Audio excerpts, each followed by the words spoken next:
ಸುಕ್ಷೇತ್ರ ಇದುವೆಯೇ ಅಂಬಾ ಮಠವು, ಶ್ರೀದೇವಿ ಅಂಬೆಯು ನೆಲೆಸಿದ ದಿಟವು.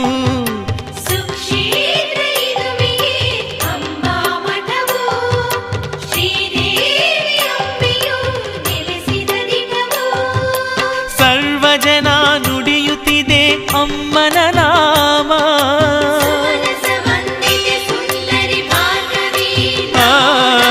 ಸರ್ವಜನ ನುಡಿಯುತ್ತಿದೆ ಅಮ್ಮನ ನಾಮ.